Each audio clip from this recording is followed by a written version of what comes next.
सर्वमङ्गले माङ्गल्ये शिवे सर्वार्थसाधिके शरण्ये त्र्यम्बके गौरी नारायणी नमस्तुते। जय माँ मंगला बंधुगण, मोर श्रीजी भक्ति चैनल को आपण मानकु स्वागत। आज हेउछि महाविषुव संक्रांति बा घोड़ा लागी संक्रांति। माँ को पाखरे आज घोड़ा लागी करा जाए। आसंतु शुणिबा सेही घोड़ा नाच गीत बा पुराण प्रश्न उत्तर। नमस्ते नमस्ते मात घटगाँवासिनी, नमस्ते नमस्ते मात दुरित नाशिनी, नमस्ते नमस्ते मात चरणे शरण, नमस्ते नमस्ते मात करतु कल्याण। प्रति मंगलवार जे तोति आदर, मनोवांछा पूर्ण हुए पूजिले पयर। वेद पोथी को हरिला छळे शंखासुर, निरूपाए ब्रह्मा तोर पूजिले पयर। प्रसन्न होई मिलिलु से दानव पास, वेद को पाइन ब्रह्मा होइले हरस। ब्रह्माणी नाम रखिले तहु कुशधर, जय जय माँ ब्रह्माणी बंधुछि पयर। समुद्र मंथन काले गरल उत्पन्न, देवतांक लागी हर करिले भक्षण।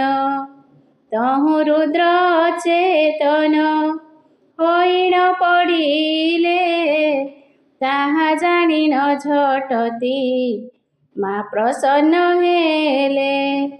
गंगा रूप धरी देवी मिली हर पास, हरिले गरल ज्वाला शिव हेले तोष। एणु भक्ति भरे हर पूजिले चरण, हर चंडी नाम देले प्रभु संकर्षण।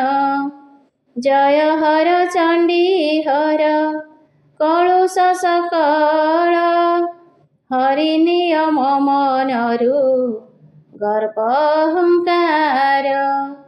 निर्वात कवच इंद्र आसने बसिला, अरण्य रहिले निज इंद्र पद गला।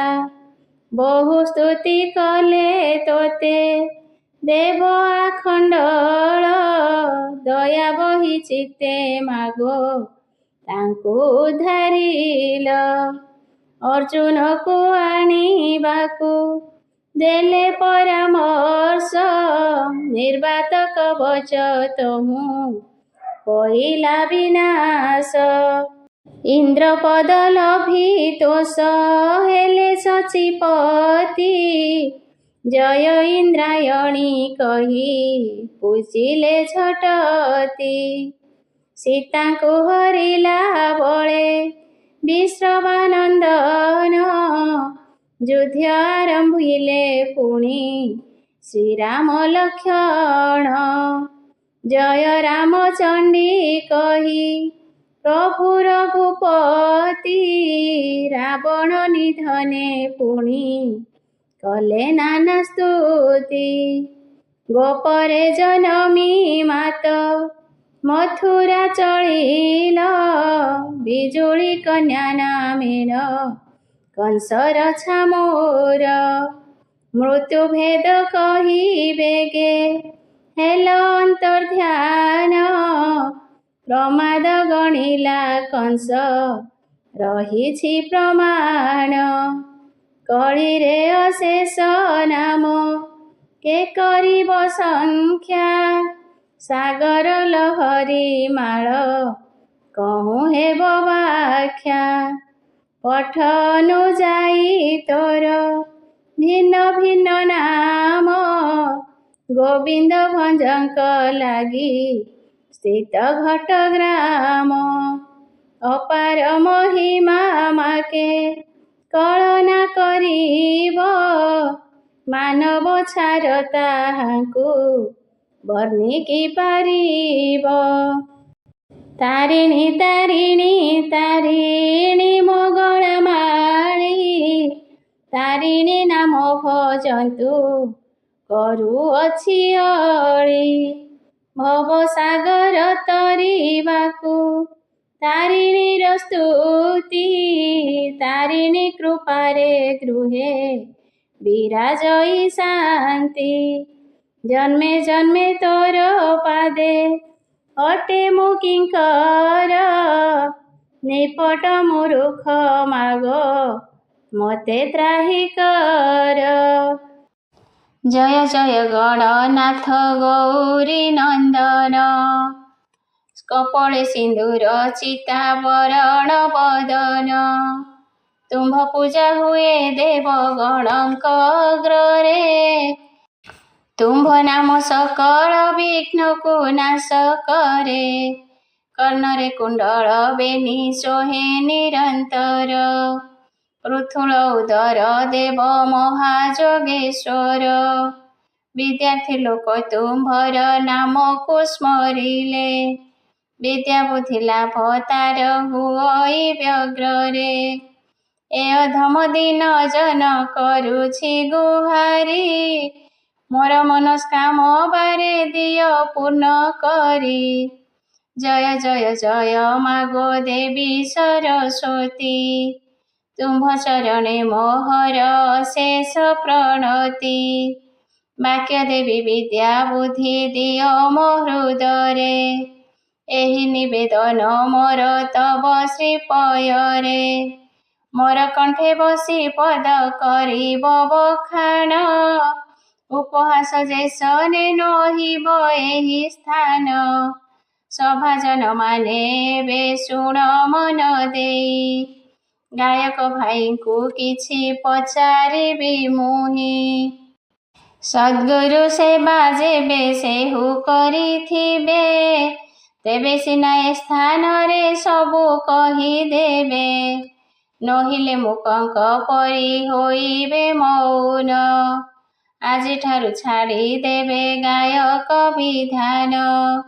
ଶୁଣ ହୋ ଗାୟକ ଭାଇ ପଚାରୁଛି ଯାହା, ଉଚିତ ଭାବରେ ସବୁ କହିଦେବ ତାହା। ଏ ସଭାରେ ପୂରିଛନ୍ତି ସାଧୁ ସୁଜ୍ଞ ଜନ, ଶୁଣିକରି ସନ୍ତୋଷ ହୋଇବ ତାଙ୍କ ମନ।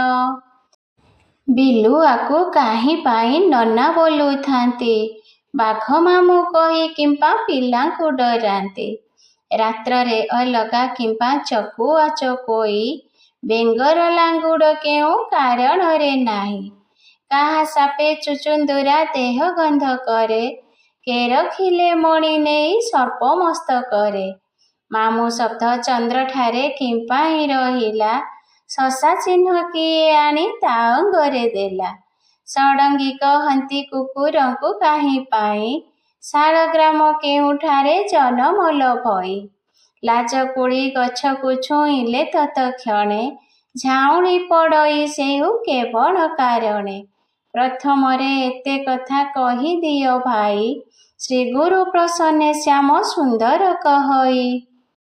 ଉତ୍ତର, ଶୁଣ ହେ ଗାୟକ ଭାଇ ପଚାରିଲ ଯାହା, କହିବାକୁ ଇଚ୍ଛା ବଳି ଅଛି ମୋର ତାହା।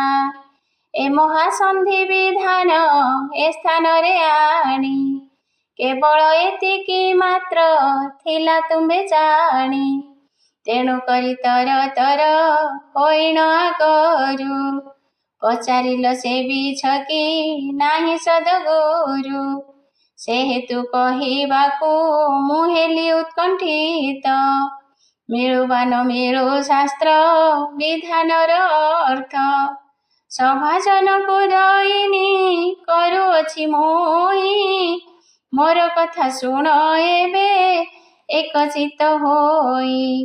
ପ୍ରଥମରେ ସଭାରେ ଗାୟକ ଭଜନ, ବିଲୁଆକୁ ନନା ବୋଲି କରିଲେ ପ୍ରସନ୍ନ। ସେ କଥା କହୁଛି ଏବେ ଶୁଣ ମନ ଦେଇ, ଆଦି ସତ୍ୟ ଯୁଗ କଥା କେବେ ମିଥ୍ୟା ନୋଇ। ଏକ ବ୍ରହ୍ମା ବିଶ୍ୱ କେତୁ ନାମେ ସେ କାଳରେ, ତପ କରୁଥିଲେ ଯାଇ ଗଣ୍ଡୁକୀ କୂଳରେ। ବିଷ୍ଣୁଙ୍କର ପାଦ ପଦ୍ମେ ଲଗାଇଣ ଧ୍ୟାନ, ଏକାଗ୍ର ଭାବରେ ବସିଥିଲେ ଏକ ଦିନ। ବିଦର୍ଭ ନାମରେ ଏକ ବ୍ରାହ୍ମଣ ଯେ କାଳେ, ତାର ପତ୍ନୀ ପୁଲୋମାକୁ ଘେନି ସଙ୍ଗତରେ। ହାସ୍ୟ ପରିହାସ ଭାବେ ସେ ହୁଏ ନିଜନ, ସେହି ପଥ ଦେଇ କରୁଥିଲେ ସେ ଗମନ। ବିଶ୍ୱାକେତୁ ବ୍ରହ୍ମା ତହିଁ ତପ କରୁଥିଲେ, ଏତେବେଳେ ଏହି ଦୁହେଁ ପ୍ରବେଶ ହୋଇଲେ। ବ୍ରହ୍ମାଙ୍କୁ ଦେଖିଣ ବହୁ ଉପହାସ କଲେ, ବେନିଜନେ ନେତ୍ର ପ୍ରାନ୍ତେ ଠରାଠରି ହେଲେ। ଏହା ଜାଣି ବିଶ୍ୱକେତୁ ବ୍ରହ୍ମା କୋପ କଲେ, ଶୃଗାଳ ଉଦରେ ଜନ୍ମ ହୁଅସି ବୋଇଲେ। ଅମେଧବ କ୍ଷୀଣ ନିଶି ଦିବସ ରହିବ, ମଞ୍ଚପୁରେ ପତି ପତ୍ନୀ ଏମନ୍ତ ହୋଇବ। ପୂର୍ବର ସାପ ଏମନ୍ତ ଭାବରେ ଅଛଇ, ଶୁଣ ତାଙ୍କ ଜନ୍ମ ଭାବ ଦେଉଅଛି କହି। ଏକଇ ବ୍ରାହ୍ମଣ ଥିଲା ସାକଲ୍ୟ ଦ୍ୱୀପରେ, ଦାନ ଧର୍ମ ବହୁତ ସେ କରଇ ସଂସାରେ। ତାର ନାମ ଜଗତରେ ହେବାରୁ ପ୍ରକାଶ, ତା ନାମ ଜବଳ ବିଡ଼ିବା ଇଚ୍ଛା କଲେ ସଚିଶ। ବିଶ୍ୱାମିତ୍ର ଋଷିଙ୍କି ତା ପାଶକୁ ପେଶିଲେ, ତା ଚିତ୍ତ ପରୀକ୍ଷା କର ବୋଲିଣ କହିଲେ। ମୁନି ଯାଇ ପ୍ରବେଶନ୍ତେ ଭବନେ ତାହାର, ଦେଖିଲା ମାତ୍ରକେ ବହୁ କଲା ସମାଦାର। ବୋଇଲା ମହାମୁନି କେବଳ କାରଣେ, ବିଜୟ କଲମପୁରେ ଶୁଭ ଆଗମନେ। ତାହା ଶୁଣି ବିଶ୍ୱାମିତ୍ର କହନ୍ତି ବଚନ, ମୃଗ ମାଂସ ଠାରେ ଶ୍ରଦ୍ଧା ବଳିଛି ମୋ ମନ। ତାହା ରାନ୍ଧିନ ଭୋଜନ ଦେବୁ ଯେବେ ମୋତେ, ଭୁଞ୍ଜିଣ ସନ୍ତୋଷ ମୁହିଁ ହୋଇବି ନିଶ୍ଚିନ୍ତେ। ଏହା ଶୁଣି ଦ୍ୱିଜ ବର ଏକ ଶବରକୁ, ମୃଗ ମାଂସ ପାଇଁ ଶୀଘ୍ର ପେଶିଲା ବନକୁ। ଇନ୍ଦ୍ର ମାୟା ଯୋଗେ ସେହୁ ମୃଗ ନ ପାଇଲା, ଭ୍ରମି ଭ୍ରମି ବନ ଘୋର ନିରାଶ ହୋଇଲା। ଏଣେ ଇନ୍ଦ୍ର ଏକ ଦ୍ୱିଜ ବେଶରେ ତତ୍କ୍ଷଣ, ନର ମାଂସ ଗୁଡ଼ିଏ ନିଜ କରରେ ଘେନିଣ। ଶବରକୁ ବୋଇଲାଏ ଅଟେ ମୃଗ ମାଂସ, ବିକ୍ରୟ କରିବା ପାଇଁ ବଳିଛି ମାନସ। ସେ ମାଂସକୁ ଶବର ତତ୍କ୍ଷଣେ କିଣି ନେଲା, ପେଶିଥିବା ଦ୍ୱିଜ ପାଶେ ତତ୍କ୍ଷଣେ ଦେଲା। ବ୍ରାହ୍ମଣ ତାହାକୁ ରାନ୍ଧି ପାତ୍ରରେ ବାଢ଼ିଲା, ଭୋଜନ ନିମନ୍ତେ ବିଶ୍ୱାମିତ୍ରଙ୍କୁ ଡାକିଲା। ଭୋଜନ ପାତ୍ରରେ ବିଶ୍ୱାମିତ୍ର ବସନ୍ତେଣ, ନର ମାଂସ ଗନ୍ଧ ପାଇ ହେଲେ କୋପ ମନ। ବୋଇଲେ ଦ୍ୱିଜ ବର କି କାଣ୍ଡ ନ କଲୁ, ଭକ୍ଷିବାକୁ ନର ମାଂସ ମୋତେ ଆଣିଦେଲୁ। ଏହି ଅଭିଶାପ ତତେ ଦେଉଅଛି ମୁହିଁ, ଶୃଗାଳ ହୋଇଣ ନର ମାଂସ ଖାଅ ତୁହି। ସେହି ପାପ ପାଇ ଦ୍ୱିଜ ଶୃଗାଳ ହୋଇଲା, ବ୍ରାହ୍ମଣ ଥିବାରୁ ନନା ନାମକୁ ବହିଲା।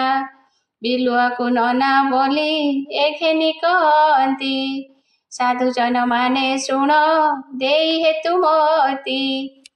ବାଘ ମାମୁ କଥା ଏବେ ଶୁଣ ସଭାଜନ, ସବୁବେଳେ ବ୍ୟାଘ୍ର ସିଂହ ଯାହାଙ୍କ ବାହନ।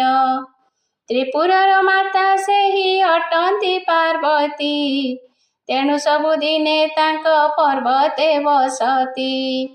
ତାଙ୍କ ଅନୁଚର ବ୍ୟାଘ୍ର ଭ୍ରାତୃର ସଦୃଶ, ତେଣୁ ବାଘ ମାମୁ ନାମ ହୋଇଛି ପ୍ରକାଶ। ବେନିଜନ ସ୍ୱାହା ସଦା ଅଂଶରେ ଜନମି, ଅତ୍ୟନ୍ତ ଲାବଣ୍ୟ ତନୁ ବହିଥିଲେ ପୁଣି। ଉପବାସ କଲେ ନବ ମୁନିଙ୍କ୍ୟ ଦେଖିଣ, ତାହା ଜାଣି ଋଷି ସାପ ବିହିଲେ ତକ୍ଷଣ। ଚକୁଆ ଚକୋଇ ହୋଇ ଭଲରେ ଜନମ, ସେହି ଦିନୁ ସେ ଜନମ ଲଭିଲେ ସେ ପୁଣ। ସେହୁ ବେନି ସଙ୍ଗ ହୋଇଥାନ୍ତି ନିରନ୍ତର, ଏକ ଦିନେ ଦିବସରେ କରନ୍ତେ ଶୃଙ୍ଗାର। ଦଇବେ ସୀତା ହରାଇ ଶ୍ରୀରାମ ସେ ଦିନ, ସେ ବେନିଙ୍କି ପୁଛା କଲେ ତାହାଙ୍କ ବିଧାନ। ସେ ପକ୍ଷୀ ପକ୍ଷିଣୀ ତାହା ଗ୍ରହଣ ନ କଲେ, ରାମଚନ୍ଦ୍ର ତହୁଁ ବହୁ କୋପିତ ହୋଇଲେ। ବୋଇଲେ ମୋ ସାପ ତୁମ୍ଭେ ଘେନରେ ବହନ, ଦିବସେ ଶୃଙ୍ଗାର ତୁମ ରହୁ ଚିରଦିନ। ରାତ୍ରରେ ଶୃଙ୍ଗାର କେତେବେଳେ ନ କରିବ, କଲେ ଛାତି ଫାଟି ଦୁହିଁଙ୍କର ପ୍ରାଣ ଯିବ। ଶ୍ରୀରାମଙ୍କ ସାପେ ତାଙ୍କ ଦିବସେ ଶୃଙ୍ଗାର, ପୂର୍ବରୁ ରହିଛି ସୁଜ୍ଞଜନେ ହେତୁକର। ଏକ ନାରୀ ଥିଲା ତାର ନାମ ବେଙ୍ଗବତୀ, ଭରା ଯୌବନ ସେହୁ ଅତି ରୂପବତୀ। ମହାଦେବଙ୍କର ଶିରେ ସର୍ପ ରହନ୍ତେଣ, ସେ ସୁନ୍ଦରୀ ଦେଖି କଲା ଉପହାସ ମାନ। ତାର ଉପବାସ ଦେଖି ଶିବ କୋପ କଲେ, ଲୋପାମରି ବେଙ୍ଗ ଜନ୍ମ ହୁଅ ଯାଇ ଭଲେ। ଯୌବନ ମତରେ ମତେ ଚିହ୍ନି ନ ପାରିଲୁ, ଇତର ଲୋକ ପରାଏ ମତେ ତୁ ମଣିଲୁ। ତେଣୁ କରି ଫଟକାରୁ ବେଙ୍ଗ ଜନ୍ମାଇବୁ, ଲାଙ୍ଗୁଡ଼ ନ ଥାଇ ଚାରି ପାଦରେ ଭ୍ରମିବୁ। ଶିବଙ୍କର ସାପ ପାଇ ସେହୁ ବେଙ୍ଗବତୀ, ବେଙ୍ଗ ଜନ୍ମ ହୋଇ ମହି ପରେ କଲା ଗତି। ବିଧାତାଙ୍କ ଝିଅ ନବ ନବୀନା ସୁନ୍ଦରୀ, ରୂପବତୀ ପଣେ ତାକୁ କେହି ନୁହେଁ ସରି। ଅବିବାହୀ ପଣେ ସେହୁ ବଞ୍ଚୁଥାଇ ଦିନ, ଦିନେକ ମାର୍ଗରେ ବାଳି କରନ୍ତେ ଗମନ। ଏକ ଋଷି ସନାତନ ନାମିକ ସେଠାରେ, ଧ୍ୟାନ କରୁଥିଲେ ବସି ଯଥା ବିଧାନରେ। ସେ ନବୀନା ତାଙ୍କୁ ବହୁ ଉପହାସ କଲା, କାମାତୁରେ ନିଜରେ ତ ସ୍ଫଳିତ ହୋଇଲା। ଏହା ଜାଣି ସନାତନ ଋଷି କୋପ ବହି, ବୋଇଲେ ତାହାକୁ ଚୁଚୁନ୍ଦୁରା ହୁଅ ତୁହି। ଦିନ ବେଳେ କଦାପି ହିଁ ଦୃଶ୍ୟ ହେ ଯେ ନ ହେଉ, ରାତ୍ରରେ ଆହାର ତୋତେ ହୋଇବ ପ୍ରାପତ। ଦିବସରେ ଉପବାସ ରହତୁ ନିଶ୍ଚିତ, ସେହି ଦିନ ସେ ଯୁବତୀ ଚୁଚୁନ୍ଦ୍ରା ହୋଇଲା। ସନାତନ ଋଷି ସାପ ପାଇ ନ ରହିଲା, କ୍ଷୀରସାଗର ମଧ୍ୟରେ ଅନନ୍ତ ଶୟନେ। ଯେତେବେଳେ ଶ୍ରୀହରି ରହିଲେ ତୋଷ ମନେ, ସେ ଅନନ୍ତ ନିଜେ ସହସ୍ର ଫଣା ହୋଇଣ। ଶ୍ରୀହରିଙ୍କ ପରେ ସେହୁ ଢାଙ୍କିଲା ବହନ, ଉପରେ ଅନନ୍ତ ଆଚ୍ଛାଦନ୍ତେ ଧାତିକାର। ଶ୍ରୀହରିଙ୍କି ଦିଶିଲା ବହୁତ ଅନ୍ଧକାର, ନିଜ ମନେ ବିଚାର କରିଣ ଭାବଗ୍ରାହୀ। ଅନନ୍ତକୁ ମଣି ଗୋଟି ଯାଚି ଦେଲେ ନେଇ, ଅନନ୍ତ ମସ୍ତକେ ମଣି ରହିବାର ଜାଣ। ବିନାଶ ହୋଇଲା ତହୁଁ ଅନ୍ଧକାର ମାନ, ସେହିଦିନୁ ସର୍ପ ମସ୍ତକରେ ହେଲା ମଣି। ସୁଜ୍ଞଜନ ମାନେ ଏହା ଭଲେ ଥାଅ ଜାଣି, ଯେତେବେଳେ ହୋଇଥିଲା ସମୁଦ୍ର ମନ୍ଥନ, ସେ ମଧ୍ୟରୁ ହୋଇଥିଲେ ଚନ୍ଦ୍ର ଉତ୍ତପନ। ଆବର ମନ୍ଥନେ ଲକ୍ଷ୍ମୀ ହୋଇଲେ ବାହାର, ସେ ବେନି ଅଟନ୍ତି ଭାଇ ଭଉଣୀ ପ୍ରକାର। ଲକ୍ଷ୍ମୀ ଦେବୀ ଜଗତର ମାତା ଯେ ଅଟନ୍ତି, ତେଣୁ କରି ଚନ୍ଦ୍ରମାକୁ ମାମୁଁ ବୋଲୁଥାନ୍ତି। ଏକ ଦିନେ ଚନ୍ଦ୍ରର କିରଣ ପଡ଼ିଥିଲା, ତେଣୁ କରି ଚଉଦିଗ ଉଜ୍ଜଳ ଦିଶିଲା। ଦଇବେ ଗ୍ରୀଷମ କାଳ ଯୋଗରୁ ନିକର, 21 ସାକୁ ତୃଷା ହୋଇଲା ଅପାର। ଜଳ ନ ପାଇଣ ବନୁ ବାହାର ହୋଇଣ, ଚନ୍ଦ୍ର କିରଣକୁ ଜଳ ଭାବି ତାର ମନ। ଦୌଡ଼ି ଦୌଡ଼ି ସେହି ଜଳ ନ ପାଇଲା, ତୃଷାତୁରରେ ନିଜ ପ୍ରାଣ ହରାଇଲା। ଶେଷ ସାମୃତ୍ୟୁ ବିଚାର କରିଣ ନିୟତ, ସେ ଦୋଷରେ ଚନ୍ଦ୍ର ଦୋଷୀ ହେବାରୁ ଯଥାର୍ଥ। ତେଣୁ ତା ଅଙ୍ଗରେ ଶଶା ଚିହ୍ନ ଯେ ରହିଲା, ସୁପଣ୍ଡିତ ମାନେ ବୁଝ ହେଲା କି ନ ହେଲା। ତ୍ରେତୟା ଯୁଗରେ ରାମ ରାଜା ହେବା କାଳେ, ବହୁ ଦାନ ଦିଅନ୍ତି ସେ ଦରିଦ୍ରଙ୍କ କରେ। ଏହା ଶୁଣି ଏକ ଦ୍ୱିଜ ହରଷ ହୋଇଣ, ପ୍ରଭାତରୁ ନିଜ ପୁରୁ କରନ୍ତେ ଗମନ। ସ୍ୱାନେକ ଦେଖିଣ ଶିବ ମନ୍ଦିର ପାଶେଣ, ହୋଇଲା ତ ମଙ୍ଗଳ କରିହିଁ ଦର୍ଶନ। ମୋତେ ଆଜି ଭିକ୍ଷା ପ୍ରାପ୍ତ ହୋଇବ କି ନାହିଁ, ପ୍ରଥମରୁ ଏ ଶ୍ୱାନକୁ ଦେଖିଲିଣି ମୁହିଁ। ବ୍ରାହ୍ମଣ ହସ୍ତରେ ଏକ ଯଷ୍ଟି ଘେନିଥିଲା, କ୍ରୋଧରେ ସେ ଶ୍ୱାନକୁ ପ୍ରହାର କରିଲା। ସେ ଶ୍ୱାନ ଯାଇଣ ରାମଚନ୍ଦ୍ରଙ୍କ ଛାମୁରେ, ପ୍ରହାର ପାଇବା କଥା କହିଲେ ବ୍ୟଗ୍ରରେ। ଶୁଣି ରାମଚନ୍ଦ୍ର ସେ ବିପ୍ରକୁ ହକାରିଲେ, କାହିଁକି ପ୍ରହାର ତାକୁ କଲୁରେ ବୋଇଲେ। ବ୍ରାହ୍ମଣ ବୋଇଲା ଭିକ୍ଷା ପାଇ ଯାଉଥିଲି, ୟା ମୁଖ ଦେଖନ୍ତେ ଅମଙ୍ଗଳ ହେବ ବୋଲି। ପ୍ରହାର କରିଲି ମୁହିଁ ବହୁତ କ୍ରୋଧରେ, ଏ ତ ଅମଙ୍ଗଳ ଜନ୍ତୁ ଅଟେ ସର୍ବକାଳେ। ତାହା ଶୁଣି ରାମଚନ୍ଦ୍ର ବହୁ କୋପ କଲେ, ରେ ଦୋଷୀ ବ୍ରାହ୍ମଣ କି କହୁଛୁ ତ ମୁଖରେ। ସେ କାହିଁକି ଅମଙ୍ଗଳ ହେବ ରେ ବ୍ରାହ୍ମଣ, ତୋ କର୍ମର ଫଳ ତୁହି ଲଭନ୍ତୁ ପ୍ରମାଣ। ନ ବୁଝିଣ ଯେବେ ତାକୁ ପ୍ରହାର କରିଲୁ, ସେ ଦୋଷରେ ନିଶ୍ଚୟ ତୁ ଦୂଷିତ ହୋଇଲୁ। ଶ୍ୱାନକୁ ଚାହିଁଣ ତହୁଁ ବୋଇଲେ ବଚନ, ବ୍ରାହ୍ମଣେ କି ଦଣ୍ଡ ଦେବା କହ ତୁ ବହନ। ଯେଉଁ ଦଣ୍ଡ ଦେବାକୁ ତୁ କହିବୁ ନିୟତ, ସେ ଦଣ୍ଡରେ ନିଶ୍ଚେ ତାକୁ କରିବି ଦଣ୍ଡିତ। ଶ୍ରୀରାମଙ୍କୁ ବୋଲୁଛି ସେ ଶ୍ୱାନ ସ୍ଥିର ଚିତ୍ତେ, ମୋ ପ୍ରଭୁ କାହିଁକି ତାକୁ ଦଣ୍ଡ ଦେବ ବ୍ୟର୍ଥେ। ତା ମୁଣ୍ଡରେ ଶାଢ଼ୀ ବାନ୍ଧି ଶିବ ମନ୍ଦିରରେ, ସବୁଦିନେ ରଖିଥାଅ ପରିଛାପଣରେ। ବହୁତ ସମ୍ପଦ ସେହୁ ଭୋଗ ଯେ କରିବ, ତେବେ ଯାଇ ମୋର ମନ ସନ୍ତୋଷ ହୋଇବ। ତାହା ଶୁଣି ଶ୍ରୀରାମ ହରଷ କଲେ ମତି, କୁକୁରକୁ ଦେଲେ ତହିଁ ବ୍ରାହ୍ମଣ ବିଭୂତି। ବ୍ରାହ୍ମଣକୁ ଚାହିଁଣ ଚଞ୍ଚଳ ଆଜ୍ଞା ଦେଲେ, ଏ ଜନ୍ମରେ ଏହିପରି ରହିଥା ତୁ ଭଲେ। ପରଜନ୍ମେ କୁକୁରର ତନୁକୁ ବହିବୁ, ଉଚ୍ଛିଷ୍ଟ ଭକ୍ଷିଣ ତୋର ଜନ୍ମ କଟାଇବୁ। ଷଟଅଙ୍ଗେ ଜନ୍ମ ହୋଇ ହେଲୁ ମତିହୀନ, ତେଣୁ କୁକୁର ଷଡ଼ଙ୍ଗୀ ବୋଲାଇବୁ ଜାଣ। ଶ୍ରୀରାମଙ୍କ ଆଜ୍ଞାରେ ସେ କଥା ମହିତଳେ, ଅଦ୍ୟାବଧି ରହିଅଛି ଜାଣ ସୁଜ୍ଞାନରେ।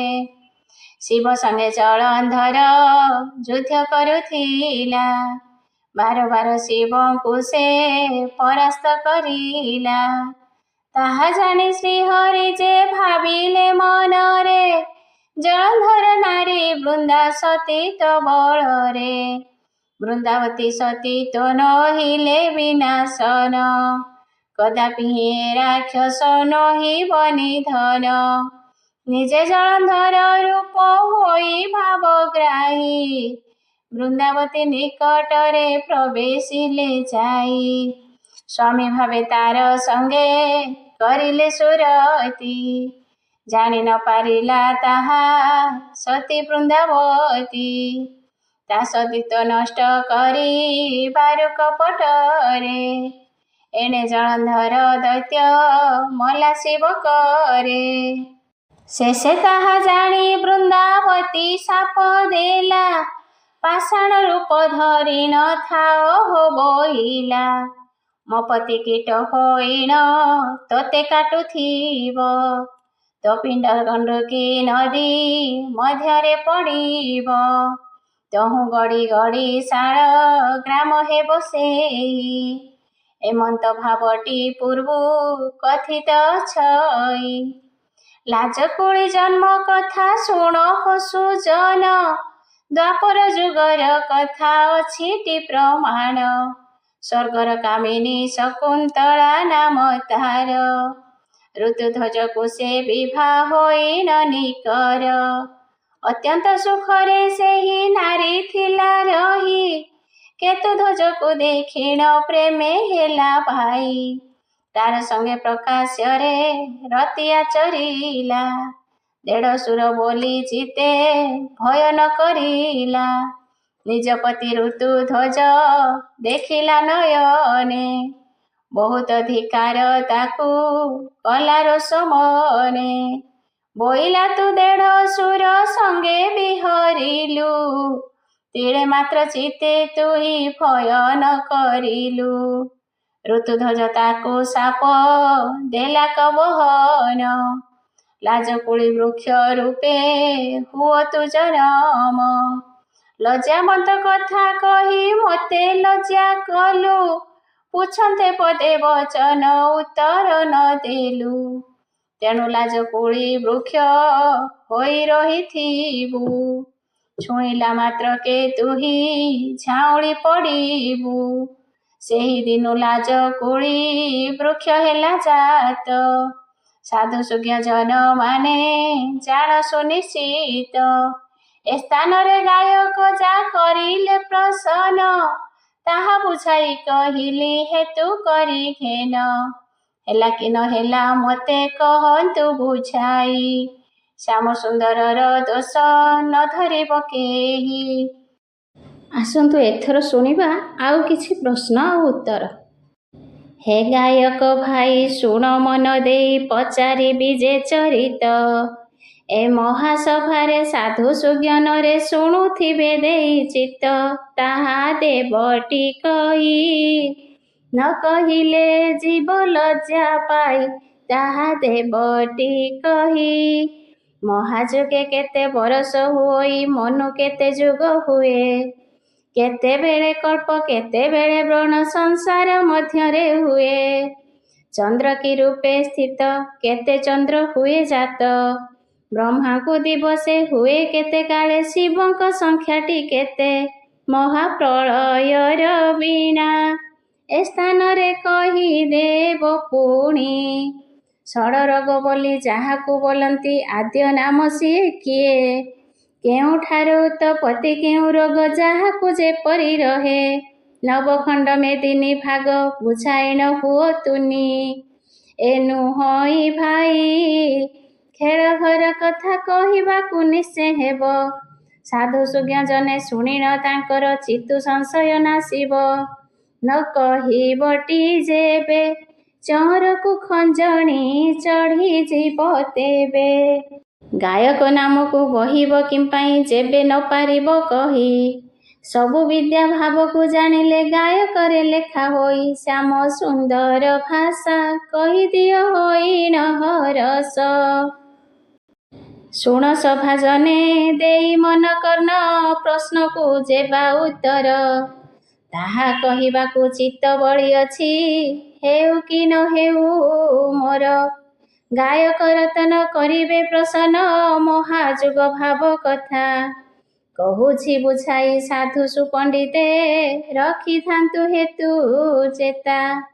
ସତ୍ୟ ତ୍ରେତା ଦ୍ୱାପର କଳିଯୁଗ ମିଶିଣ ମହାଯୁଗ ପରକାଶେ, ଏହି ପ୍ରକାରେ ମହାଯୁଗ ହୋଇଅଛି ଜାଣ ସୁବିଦୁଷେ। सत्य जुगे 17,28,000 भोग हुई। त्रेता जुग 12,96,सहस्र वर्ष बोलाई। द्वापर जुग 8,64,000 बरस जाण। 4,36,000 वर्ष कଳି जुगटी प्रमाण। 4 जुग मिशी 43,00,000 बेनी अयुत होइला। महाजुग वर्ष सुमरी एतेक जाण हो गायक पिला। 71 जुगे 1 मनु हुए 14 मनुरे कल्पे। 14 कल्परे 1 व्रण होई कहिदेली मुहि अल्पे। 11 व्रण विनाश होइले 1 चंद्र परकाशे। 7 चंद्र जेबे भोग होई जिबे 1 इंद्र मिले पासे। 100 इंद्र जेबे विनाश हुअन्ति ब्रह्मांकु दिवसे होई। 100 ब्रह्माहत होइले शिवंकु अर्ध निमिष अटई। शिवंकु 100 बरस पूर्ण हेले विष्णुकु हुए प्रहरे। सेहीपरि विष्णुकु 100 बरस होई जाए जे कालरे। महाप्रलय हुई जेतेबेले केही रही न पारंती।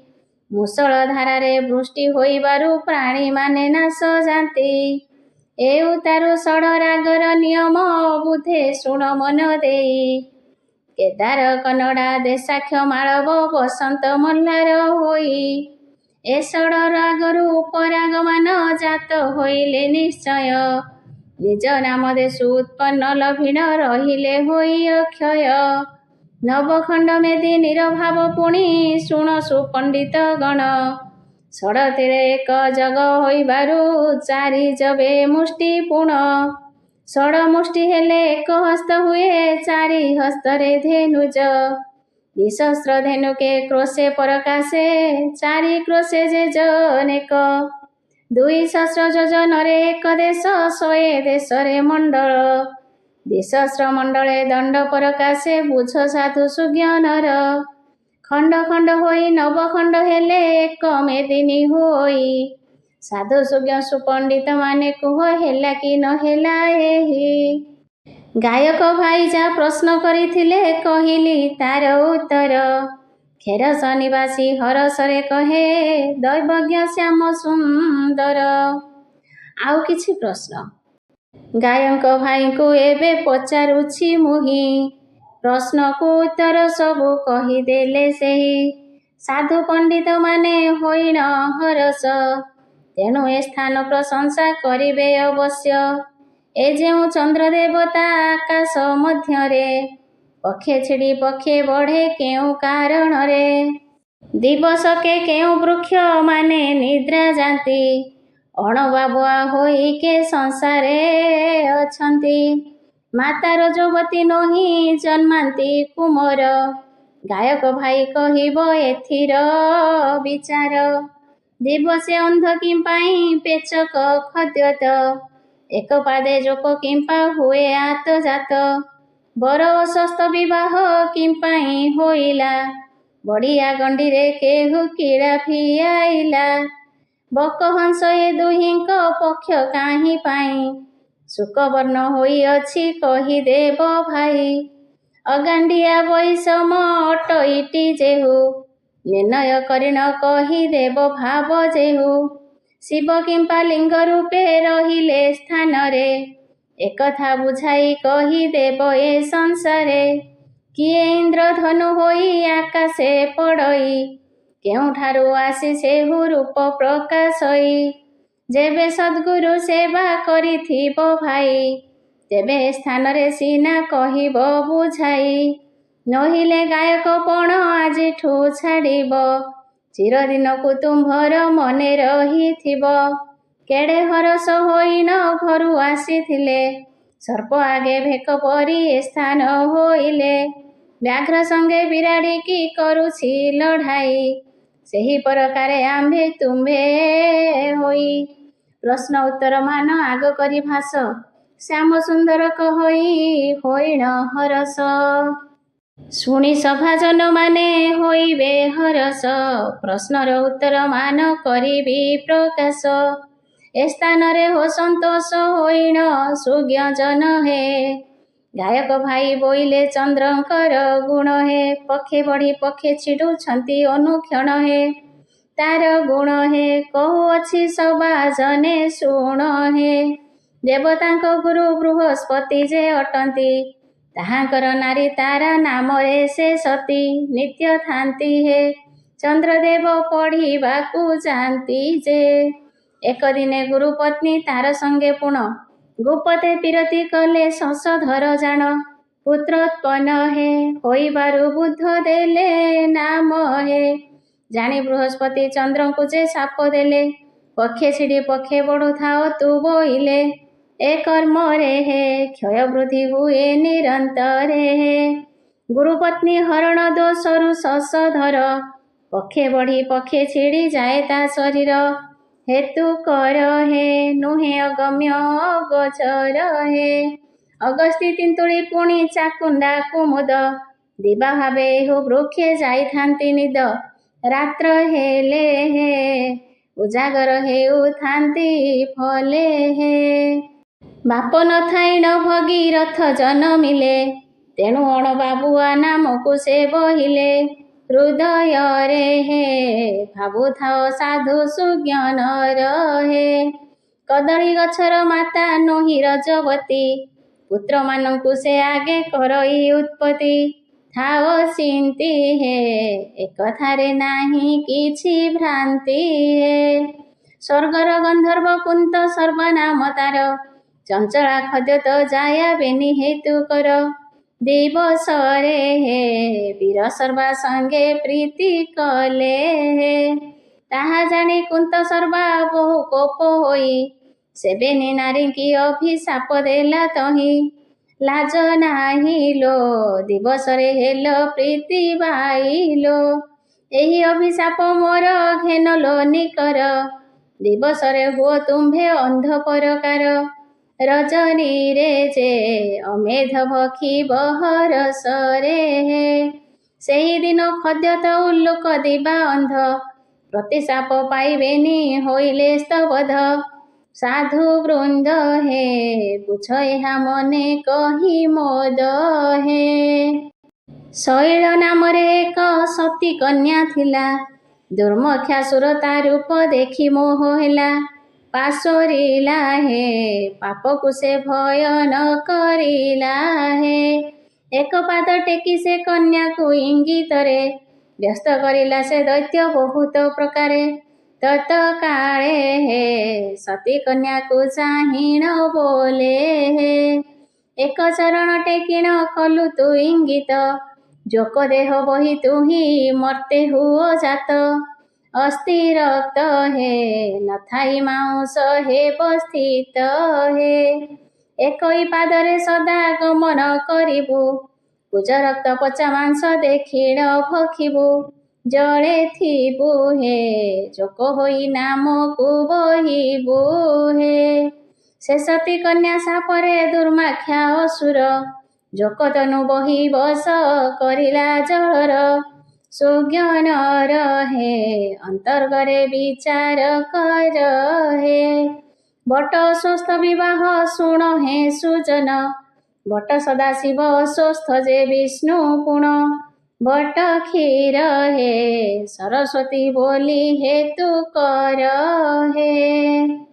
भस्म जटा खड़ी विभूति भूषण घेनी बन स्वस्थ विवाह खंजुछंती मुनि थाओ जानी हे एथिरे पाप विनाश पुणी हे।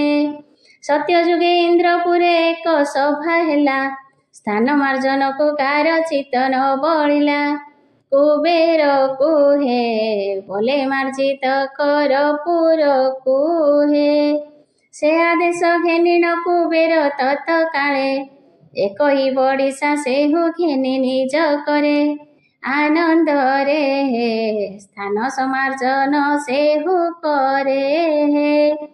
बार बार बढ़िना को करन्ते गमन फिटी जाऊ थाए सेहु न रही दम्भिण क्रोध मन हे कुबेर होइले मन भिन्न हे।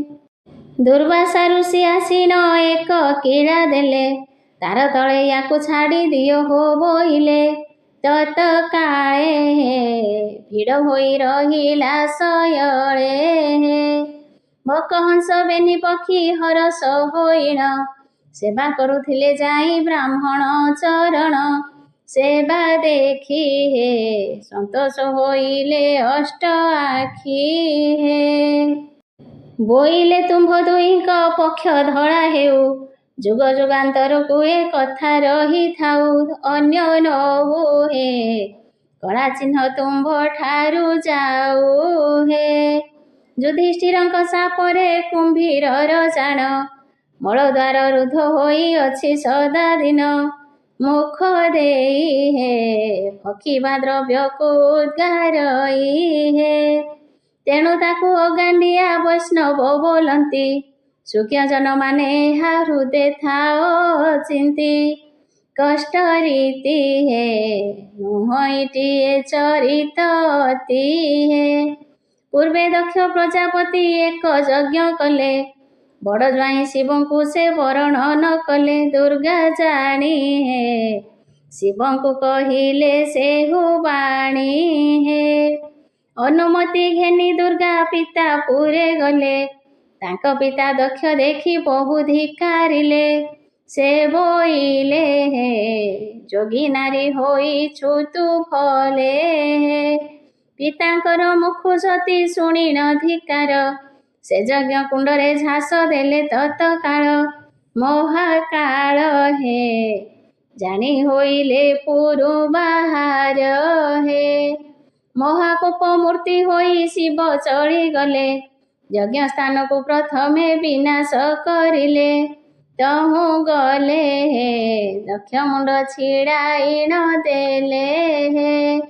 ସଦାଶିବଙ୍କର କୋପ ଜାଣି ଦକ୍ଷ ନାରୀ ସାନ୍ତ୍ୱନା ନିମନ୍ତେ ନିଜେ ଘେନି ଅର୍ଘ୍ୟ ଥାଳି। ବାହାରିଲେ ଶିବଙ୍କୁ ସେ ବନ୍ଦାପନା ବେଳେ। ଲିଙ୍ଗ ଦେଖାଇ ନ କୋପ ବହିଣ ଶଙ୍କର ଅଭିମାନ ଲଜ୍ଜା ହେଲା ଦକ୍ଷ ନାରୀଙ୍କର।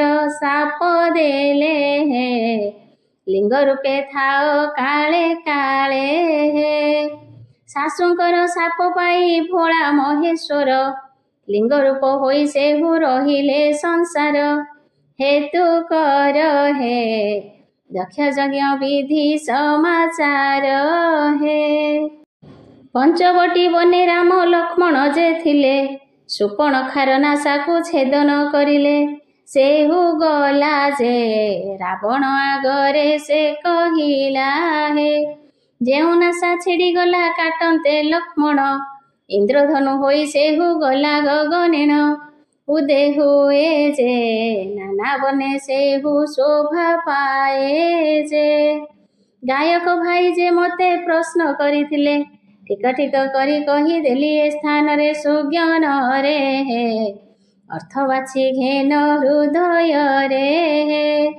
ଆଉ ଯେବେ କିଛି ଶିଖିଅଛ ଆରେ ଭାଇ ପଚାରିଣ ଏ ସ୍ଥାନରେ ସ୍ଥିର କର ଦେଇ ଦେବି କହି। ଶ୍ୟାମ ବୋଲେ ମୋର ଦୋଷ ନାହିଁ। ଆସନ୍ତୁ ଜାଣିବା ଆଉ କିଛି ପ୍ରଶ୍ନ ଆଉ ଉତ୍ତର। ଶୁଣ ସଭାଜନେ ଦେଇ ମନକର୍ଣ୍ଣ ଗାୟକ ଭାଇଙ୍କ କଥା। ପ୍ରଶ୍ନ କରିବାକୁ କହୁଛନ୍ତି ସେଉ ଶୁଣ ଦେଇ ହେତୁ ଚେତା। କହି ନ ପାରିବ ଯେବେ ଚଅରକୁ ଛାଡ଼ି ଯିବେ ତେବେ।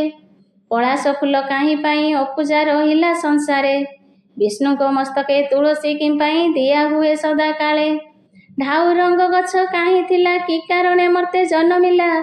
କାର୍ତ୍ତିକେଶ୍ୱରଙ୍କର ଜନ୍ମ ବୃତ୍ତାନ୍ତ କହିଦିଅ ଆରେ ଭାଇ। ଗଣନାଥଙ୍କର ମୂଷିକ ବାହନ ହୋଇଅଛି କାହିଁ ପାଇଁ। କନ୍ଦର୍ପ କିପରି ଜନ୍ମ ହେଲା କାହା ଗର୍ଭରେ ସେ ରହିଲା। ହସ୍ତିନା କଟକ ନଗର ଦୁଆର ବକ୍ର ହୋଇଲା କିପରି। ଯୋଉ ଶାଳ ଘରେ ପାଣ୍ଡବ ଯେ ଥିଲେ କେନେଲା ତାଙ୍କୁ ଉଦ୍ଧାରି। କେତେ ଆଙ୍ଗୁଳ ଅଟେ ଆକାଶ କେତେ ତାରା ତହିଁ ପରକାଶ। ହୋଇ କେତେ ଧାର ବରଷଇ ଜଳ କହିବ ଏଥର ତତ୍ତ୍ୱ। ହାତେ ଦେଉଳରେ 12 ହାତ ଦିଅ କାହିଁ ହୋଇଅଛି ସ୍ଥିତ। କୋଇଲି ତାର ଅଣ୍ଡା ନେଇ କାକ ବସାରେ କିମ୍ପା ରଖଇ। ପୂର୍ବ କାଳେ ଅଶ୍ୱମାନେ ଉଡୁଥିଲେ ଏବେ କିମ୍ପା ନ ଉଡନ୍ତି। କିଏ ତାଙ୍କ ପକ୍ଷ କାଟି ଦେଇଅଛି କହିଦେଲେ ଯିବ ଭ୍ରାନ୍ତି। ସମୁଦ୍ର ଅଟେ କେତେ ଆଙ୍ଗୁଳ କେତେ ନଦୀରୁ ଘେନଇ ଜଳ। ଯଉଶାଳ ଘର କେତେକ ଯୋଜନ ତାକୁ କିଏ ନିର୍ମାଣିଲା। ପଞ୍ଚକୃଷ୍ଣ ତ୍ରୟ ରାଧାଙ୍କ ବିଷୟ କହ ଏ ଗାୟକ ପିଲା। କେଉଁଠାରୁ ହେଲା ସେଉ ଜାତ ଶୁଣିଲେ ସନ୍ତୋଷ ହେବ ଚିତ। ଅଷ୍ଟ ଐଶ୍ୱର୍ଯ୍ୟ ନାମମାନ କହ ଗୋଟି ଗୋଟି କରି ଭାଇ। ଚନ୍ଦ୍ର ସୂର୍ଯ୍ୟଙ୍କର ଗୁରୁ କେ ଅଟଇ ତାହା କହିଦିଅ ଫେଇ। ମୂଢ଼ ଶ୍ୟାମ ସୁନ୍ଦର ଭାଷ ସୁଜ୍ଞ ଜନେ ନ ଘେନିବ ଦୋଷ। ଏକଚିତ ହୋଇ ଏବେ ଶୁଣ ହେ ସୁଜନ ଗାୟକ ଭାଇ ଯାଏ ଥେ କରିଲେ ପ୍ରସନ୍ନ। କହିବାକୁ ଇଚ୍ଛା ମୋର ବଳି ଅଛି ତାହା ମିଳୁ ବା ନ ମିଳୁ ଅର୍ଥ ମୁଁ ଜାଣିଛି ଯାହା। ଅଳ୍ପ କଲେ ସଫରି ହୁଅଇ ଫର ଫର ଅପୂର୍ଣ୍ଣ କଳସ ଶବ୍ଦ କରେ ଧାତିକାର। ଅଳ୍ପ ଦୁଗ୍ଧ ଦେବ ଧେନୁ ଅଟେ କ୍ରୋଧବନ୍ତ ଅଳ୍ପ ବିତ୍ତ ଥିବା ପ୍ରାଣୀ ପ୍ରତାପ ବହୁତ। ଅଳ୍ପ ବିଦ୍ୟା ପଢ଼ି ପ୍ରାଣୀ ମାନେ ଏହିପରି ଅହଙ୍କାର ଭାବକୁ ମନରେ ଥାନ୍ତି ଧରି। ଯାହା ଜାଣିଥିଲେ ତାହା ପଚାରି ନ ଦେଲେ ନିଜ ବିବେକ ତାଙ୍କର ଜଣାଗଲା ଭଲେ। ସ୍ଥିର ଚିତ୍ତ ସ୍ଥିର ବୁଦ୍ଧି ହୋଇବ ବା କାହୁଁ ସର୍ଫରି ସର୍ଫରି ପରି ଅଳ୍ପ ବିଦ୍ୟା ଯୋଉଁ। ପରନିନ୍ଦା କରିବାଟା ଉଚିତ ନୁହଇ ପ୍ରଶ୍ନର ଉତ୍ତର ଏବେ ଦେଉଅଛି କହି। ପଲାଶ ବୃକ୍ଷର କଥା ଶୁଣ ସଭାଜନ ଗୋପସୂତ ମେଳେ କୃଷ୍ଣ କରନ୍ତି ଭୋଜନ। ତହୁଁ ବ୍ରହ୍ମା କୋପ ବହି ବସା ହରି ନେଲା କମଣ୍ଡଳେ ଭରି ନିଜ ଭୁବନେ ମିଳିଲା। ଶ୍ରୀକୃଷ୍ଣ ଖୋଜନ୍ତେ ତାହା ବହ ନ ଜାଣିଲେ ବସାମାନଙ୍କୁ ସେ ନିଜ ଅଙ୍ଗୁଜାତ କଲେ। ବ୍ରହ୍ମା ଆସି ଶ୍ରୀକୃଷ୍ଣଙ୍କ ପାଶେ ପ୍ରବେଶିଣ ବହୁତ ସ୍ତୁତି କରିଲେ ବିନୟ ଭାବେଣ। ଶ୍ରୀକୃଷ୍ଣ ତାହା ନ ଶୁଣି ଶାପ ଦେଲେ ପଳାଶ ବୃକ୍ଷ ହୋଇଣ ଜନ୍ମ ହୋ ମର୍ତ୍ତ୍ୟରେ। ମୋର ସଙ୍ଗେ ତୁଇ ଯହୁଁ ବାଦ ଆଚରିଲୁ ଅପୂଜା ହୋଇ ରହିବୁ ଏ କର୍ମ ଫଳରୁ। ସେହିଦିନୁ ବ୍ରହ୍ମା ଯେ ଅପୂଜା ଭାବେ ରହି ପଲାଶ ବୃକ୍ଷ ରୂପେ ଜନମିଛି ମହି। ବୃନ୍ଦାବତୀର ସତୀତ୍ୱ ନାଶନ୍ତେ ଶ୍ରୀହରି କୃଷ୍ଣଙ୍କୁ ବୋଇଲା ସେହୁ ଅତି କୋପ କରି। ଏଡ଼େ ବଡ଼ ପ୍ରଭୁ ହୋଇ କରିଲୁ ଏ ମନ୍ତ କି ଦୋଷ ତମୋର ମୁହିଁ କଲି ହେ ଅଚ୍ୟୁତ। ତୋ ଯୋଗେ ମୋ ସତୀପଣ ଯେବେ ହେଲା ନାଶ ମୋତେ ମସ୍ତକରେ ବହିଥିବୁ ହୃଷିକେଶ। ଏହା କହି ବୃନ୍ଦାବତୀ ଅଗ୍ନିରେ ପଡ଼ିଲା ଶ୍ରୀକୃଷ୍ଣ ଚାହାନ୍ତେ ସେହୁ ଭସ୍ମ ହୋଇଗଲା। ତହୁଁ ଶ୍ରୀକୃଷ୍ଣ ଭାବିଲେ ନିଜ ହୃଦୟରେ ନାରୀ ହତ୍ୟା ଦୋଷ ଗ୍ରାସିଲାଣି ମୋ ଅଙ୍ଗରେ। କେମନ୍ତେ ଦେଶୁ ମୁହିଁ ହୋଇବି ଉଦ୍ଧାର ଦିଶୁ ନାହିଁ କରିବାକୁ କିଛି ପ୍ରତିକାର। ଏହା ଭାବି ସେହି ବିଭୂତିକୁ ହସ୍ତେ ଧରି ନିଜ ଅଙ୍ଗେ ବୋଳି ଦେଲେ ଆପଣେ ଶ୍ରୀହରି। ତ୍ରିଭାଗରେ ଯେଉଁ ତାକୁ ସ୍ଥାପନା କରିଲେ ସେ ତ୍ରିଭାଗୁ ତିନି ବୃକ୍ଷ ଜନମ ଲଭିଲେ। ତୁଳସୀ ମାଳତୀ ଧାତ୍ରୀ ନାମକୁ ବହିଣ ତୁଳସୀ ଯେ ବୃନ୍ଦାବତୀ ଅଟଇ ପ୍ରମାଣ। ମାଳତୀ ଲକ୍ଷ୍ମୀ ରୂପରେ ହେଲେ ପରକାଶ ଧାତ୍ରୀ ଯେଉଁ ଏଳା ଲକ୍ଷ୍ମୀ ପ୍ରିୟଟି ଅବଶ୍ୟ। ଆବର ଧାତ୍ରୀ ଯେ ଦୁର୍ଗା ବୋଲି ହେତୁକର ଜଗତର ଜନନୀ ସେ ଅଟନ୍ତି ନିକର। ବୃନ୍ଦାବତୀ ଶ୍ରୀହରିଙ୍କୁ ଯାହା କହିଥିଲା ତାହା ଚିତ୍ତରେ ସ୍ମରଣ କରି ନନ୍ଦବଳା। ମସ୍ତକ ତୁଳସୀ କି କରିଣ ଧାରଣ ଯୁଗକୁ ଯୁଗ ଏ କଥା ଅଛି ବିଦ୍ୟମାନ। ବଡ଼ ବା ଅନଳ ମଧ୍ୟୁ ଢାଉରଙ୍ଗ ଜାତ କଳ୍ପବାଞ୍ଛା ବୃକ୍ଷ ବୋଲି ତା ନାମେ ବିଦିତ। ତା ପାଦରେ ଲୟ ରଖିଥିବ ଯେଉଁ ଜନ ସକଳ ଆପଦ ମାନ ହୋଇବ ମୋଚନ। ଏବେ ଶୁଣ କାର୍ତ୍ତିକେଶ୍ୱରଙ୍କ ଜନ୍ମବାଣୀ ଠିକ ଠିକ ଭାବେ ଘେନି କହିଦେବି ପୁଣି। ଶିବଙ୍କର ନେତ୍ରାନଳେ କାମ ଭସ୍ମ ଗଲା ରତି ଦେବୀ ବହୁତ ଯେ ବିଳାପ କରିଲା। ଶିବ ପାର୍ବତୀଙ୍କ ପାଶେ ମିଳିଲା କ ଯାଇ କ୍ରୋଧ ଗଦ ଗଦ ଭାବେ ଆକୁଳିତ ହୋଇ। ବହୁତ ପ୍ରକାରେ ତାଙ୍କୁ ପ୍ରବୋଧ କରିଣ ତାର କ୍ରୋଧ ଶାନ୍ତି କଲେ ଦେବ ତ୍ରିଲୋଚନ। ରତି ଦେବୀ ସତୀ ପଣେ ତପ କଲେ ଯାଇ ସ୍ୱାମୀଙ୍କୁ କେମନ୍ତ ଭାବେ ଲଭିବଟି ସେଇ। ରତି ଦେବୀ ଶିବ ଦୁର୍ଗାଙ୍କର ପାଶୁ ଯାନ୍ତେ ଶିବ ଶିବା ଦୁଇ ମୂର୍ତ୍ତି ବସିଣ ଏକାନ୍ତେ। କ୍ରୀଡ଼ା ଆରମ୍ଭ ତେରେତି ସ୍ଫଳିତ ହୋଇଲା ପବନ ଦେବତା ଆସି ତହିଁ ପ୍ରବେଶିଲା। ଦଇବେ ଇନ୍ଦ୍ର ଇନ୍ଦ୍ର ତପନ ଜଳପତି ମରୁତ ପକ୍ଷ ରାଜ ତନୟା ଷଢ଼ ସ୍ଥିତି। ଷଢ଼ କୃତିକା ଜଳରେ ସ୍ନାହାନ ସାରିତ ଉଲଗ୍ନରେ କୂଳେ ଅଗ୍ନି ତାତୁଥିଲେ ପୁଣ। ଶିବଙ୍କର ଆଜ୍ଞା ମାନି ସେ ଦେବ ମରୁତ ତାହାଙ୍କର ପାଶୁ ଆଣିଥିଲା ମହାରେତ। ତାରୁଥିବା ଅଗ୍ନିରେ ସେ ନେଇ ପକାଇଲେ ପବନ ଦେବତା ତାର ସଙ୍ଗତେ ମିଶିଲେ। କୁମାରୀ ଗର୍ଭରେ ମହାରେତ ପ୍ରବେଶନ୍ତେ ତତ୍କାଳେ ଗର୍ଭବତୀ ହେଲେ ଅକସ୍ମାତେ ବିଭା ନ ହୋଇଥିବାରୁ ବହୁତ ଲଜ୍ଜା ହେଲା। ତତ୍କାଳେ ଷଡ଼ପୁତ୍ର ତହିଁ ଉଦ୍ଗାରିଲା କମଳା ପୋଟଳ ଭରି ଜଳରେ ବହନ ଭସାଇଣ ଦେଲା ସେହୁ କୁମାରୀ ରତନ ଲୌହ ଚୁମ୍ବକ ପର୍ବତେ ଲାଗିଲା ସେ ଯାଇ ତେତେବେଳେ ଜ୍ଞାନ ଶୂନ୍ୟ ହୋଇଥିଲେ ସେଇ ନିରଞ୍ଜନ ଦେବତାଙ୍କୁ ଦିଅନ୍ତି ଜୀବନ କମଳ ପୋଟଳ ସେହୁ ବାହାରି ତକ୍ଷଣ ଷଢ଼ମୁଖ ତାହାଙ୍କର ହୋଇଲା ପ୍ରକାଶ ଶରରୁ ଜନ୍ମାନ୍ତେ ଶର ଜନ୍ମାଟି ଅବଶ୍ୟ କୁମାର ପୂର୍ଣ୍ଣିମା ଦିନ ଗର୍ଭରେ ପଡ଼ିଲେ କାର୍ତ୍ତିକ ପୂର୍ଣ୍ଣିମାରେ ଯେ ଜୀବନ ଲଭିଲେ ତେଣୁ କରି କୁମାର ଯେ ବୋଲନ୍ତି ତାହାକୁ କାର୍ତ୍ତିକେୟ ନାମ ପୁଣି ଅଟେ ସଂସାରକୁ। ଏକଦିନେ ଗଙ୍ଗା କୂଳେ ଦେବ ଲମ୍ବୋଦର ତପ କରୁଥିଲେ ଯାଇ ହୋଇନ ନିଶ୍ଚଳ ସେ ସମୟେ ଜନ୍ତୁପତି ଭାବିଲା ତା ମନ ଯାଉଛି ହରିବି ଆଜି ଗଣେଶଙ୍କ ପ୍ରାଣ ଏହା ଭାବି ଗଣେଶଙ୍କ ପାଶେ ପ୍ରବେଶିଲେ ତାହା ସଙ୍ଗେ ଗଣପତି ବହୁ ଯୁଦ୍ଧ କଲେ ଯମ ଜିଣି ନ ପାରିବା ଦେଖି ଗଣପତି ଦୁଇ ହସ୍ତେ ଯମକୁ ସେ ଧରିଣ ଝଟତି ଜାନୁ ତଳେ ଜାକି ବସି ପୁଣି ତପ କଲେ ଯମ ରହିଲା ଗଣେଶଙ୍କର ପାଦ ତଳେ ମୂଷା ପ୍ରାୟ ଯମ ଯହୁ ନିଉନେ ରହିଲା ସେହି ଦିନୁ ମୂଷିକ ବାହନ ତାର ହେଲା। ଏବେ ଶୁଣ କନ୍ଦର୍ପର ଜନମ ବୃତ୍ତାନ୍ତ ଶିବ ନେତ୍ରା ନଳେ ଜଳି ଯାନ୍ତେ ମନ ମଥ ରତି ଦେବୀ ନିଶ୍ଚଳରେ ତପ ଆଚରିଲେ ସମ୍ବରାସୁର ତାହାକୁ ହରି ନେଲା ଭଳେ ରୁକ୍ମଣୀଙ୍କ ଗର୍ଭେ ତେଣେ କାମ ଜନମିଲା ମାୟାରେ ସମ୍ବର ଦୈତ୍ୟ ମୀନ ରୂପ ହେଲା କାମଦେବଙ୍କୁ ମଞ୍ଜୁଷା ମଧ୍ୟରେ ପୁରାଇ ଦ୍ୱାରକାପୁର ଜଳରେ ମେଲିଦେଲେ ନେଇ ମାୟା ମୀନ ଏଣେ ଜଳ ମଧ୍ୟ ଭ୍ରମୁଥିଲା ଭକ୍ଷ ଦ୍ରବୀ ଭାବି ମଞ୍ଜୁଷାକୁ ଗିଳି ଦେଲା କୈବର୍ତ୍ୟ ଜାଲେ ସେ ମୀନ ପଡ଼ନ୍ତେଣ ଯାଇ ସମ୍ବରାସୁର ପାଶରେ ତାକୁ ଦେଲା ନେଇ ସମ୍ବରପୁରରେ ମୀନ କାଟନ୍ତେ ବହନ ମୀନ ଉଦରୁ ବାଳକ ମିଳିଲା କପୁଣ ମୀନ ଉଦରରୁ ସେହୁ ହୁଅନ୍ତେ ପ୍ରାପତ ମୀନ କେତନ ନାମ ତା କରିଲେ ବିଖ୍ୟାତ ସମ୍ବର ଦୈତ୍ୟ ବିନାଶ ହୋଇଲା ତା କରେ ରତି କାମ ଦୁହେଁ ତହୁଁ ଚିହ୍ନା ଚିହ୍ନି ହେଲେ ନୀଳେନ୍ଦ୍ରୀ ହରଣ କାଳେ ହସ୍ତିନା ଦୁଆର ବକ୍ର କରି ଦେଇଛନ୍ତି ଦେବ କାମ ପାଳ ଦ୍ୟୁତିପୁତ୍ର କୃଷ୍ଣ ବିର୍ଜୁ ହୋଇଣ ଜନମ ଅଚିନ୍ତା କର ବୋଲିଣ ହେଲା ତାର ନାମ ଖଲ୍ୟକାର ପଦ ସେହୁ ପୂର୍ବୁ ପାଇଥିଲା ତେଣୁ ଯୋଉ ଶାଳାକୁ ସେ ବାଟ ଫିଟାଇଲା ଆକାଶ ଚାରି ଆଙ୍ଗୁଳ ଅଟେ ବିଦ୍ୟମାନ ଚାରୋଟି ନକ୍ଷତ୍ର ତହିଁ ଥାନ୍ତି ପ୍ରତିଦିନ ମେଘ ବରଷଇ 10 ଧାରାରେ ପ୍ରମାଣ ନିଜ ଚିତ୍ତେ ହେତୁ କରି ବୁଝ ହେ ସୁଜନ ପୁରୀ କ୍ଷେତ୍ର ଏକ ହାତ ଦେଉଳ ମଧ୍ୟରେ ଏକ ଦିଅଛନ୍ତି 12 ହାତ ତାଙ୍କଠାରେ ଦକ୍ଷିଣ ପାର୍ଶ୍ୱକୁ ଗଲେ ନୟନେ ଦେଖିବ ତେବେ ସଂଶୟ ତୁମ୍ଭର ବିନାଶ ହୋଇବ।